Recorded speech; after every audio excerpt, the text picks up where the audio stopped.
Members, a quorum is not present. A Texas exodus, dozens of Democrats still out of state in a political power play to block redistricting. Now the backlash is growing, with the governor ordering their arrest. I have signed the civil arrest warrants. We will work with DPS to locate members. This was the only way we could protect our constituents and protect the state. What they're doing is not just politics. It's not just affecting lives. This is going to destroy lives. Democrats in Chicago pushing back. Fox SA's Yami Virgin is there tonight, bringing us an exclusive live report on how long this political standoff could last. Good evening. Thanks for joining us. I'm Brian Wolf. I'm Ashley Paredes. Our top story tonight, state officials continuing to warn Democrats of the consequences if they fail to show up to the special session. The Texas House is set to convene again tomorrow afternoon after it didn't reach quorum today. A mix of Democratic lawmakers from Illinois and Texas met in Chicago today for a press conference slamming Republicans' effort to redraw congressional districts in Texas. It aims to shift 5 seats to Republicans, a move that would bolster the party's narrow majority, an effort which was pushed by President Donald Trump ahead of the 2026 midterm elections. The governor can lie all he wants, but we're not running away. We're running into the fight. Texas Democrats are standing up for one of our most basic American principles, the right to representation. They expect us to take the punch and say thank you. Well, I am here to tell you, not only are we going to punch back, but we're about to beat you down.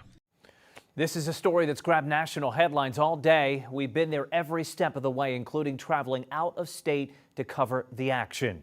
That's right. And as you can see on your screen right now, several House members flew to Chicago to try and block that redistricting vote. Fox SA's Yami Virgin is the only local TV reporter from our area who is in Chicago right now. And she spoke with some of the lawmakers who want there to break quorum and joins us live right now with the very latest on the battle. Yami. Good evening, Ashley. Good evening, San Antonio. And good evening, Ryan. We are 1,000 miles, more than 1,000 miles away from home in Chicago, Illinois, where today lawmakers from Texas made their presence known here, saying exactly what you just heard. The fight is not over. They're just getting it started. Whether you go back to 1836 when we were at the Alamo, all through the fights throughout the centuries, fighting for our rights, fighting for the right to be understood, to be heard, and to have our way of life respected has always been a core of what we do. That is under jeopardy right now. This is not easy to get up and leave our homes, leave our family, leave our jobs.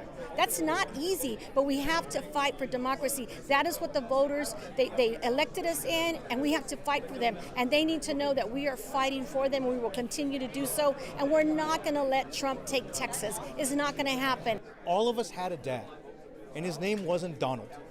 The idea that some man can just call Governor Abbott and say, do this for no other reason than pure politics, and the governor just says, okay, we want no part of that. Not only is it illegal, but it's an embarrassment.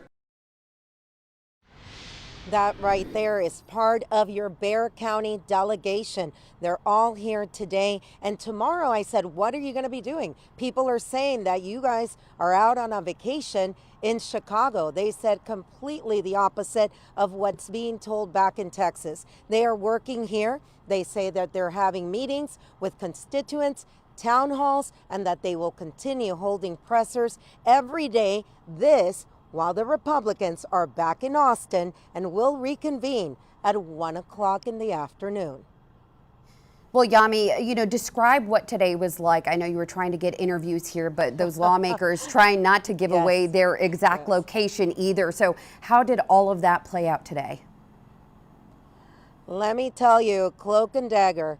We have an idea of where they're at. They're in the western suburbs. If you're looking at Chicago, we're probably about an hour and a half away, depending on the traffic.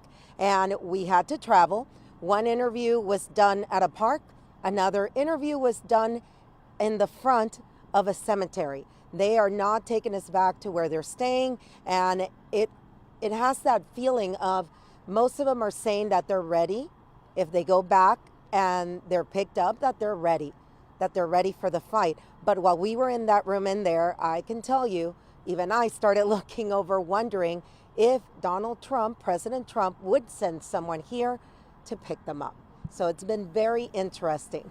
Well, let me, to that end, I mean, they're talking tough, that's for sure, but are they prepared to be arrested? Yes. I mean, Dustin Burrows has made it very clear, along with Attorney General Ken Paxton, that they will arrest them and they will press charges. Is there real fear that they will follow through with that threat? Most of them are saying that they don't believe that they will follow through with that threat because this breaking quorum is a civil penalty. A lot of them are saying that they're ready. You have people like Ray Lopez, a city councilman. He's now up in Austin. He's been around for a while. Barbara Gervin Hawkins, she's been around for a while. All of these people that are here right now are not first-term legislators. They have been around the block for a while. They say they're ready and that they're here in Chicago representing their constituents. Yami Virgin, the only local reporter in Chicago for us tonight. Thanks for that report. Here's a closer look at the impact the proposed congressional maps would have and why Democrats are willing to go to such extremes to stop it from happening.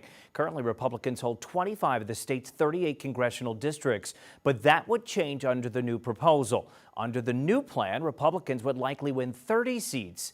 And the way the new lines would be drawn, it would be hard for Democrats to win any of the 30 seats being impacted. Here's what it would look like. The map on the top shows how the state's major urban areas look like right now. As you can see, there's shaded blue areas, typically favoring Democratic candidates, and the areas in red favor Republicans. The map on the bottom is the proposed map change. Here you can see less blue areas in the new maps. The proposed plan would pack more Democratic voters into urban districts they already control.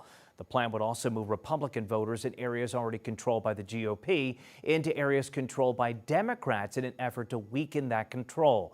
The proposal also splits up some voters in the Fort Worth area and divides them into neighboring Republican districts.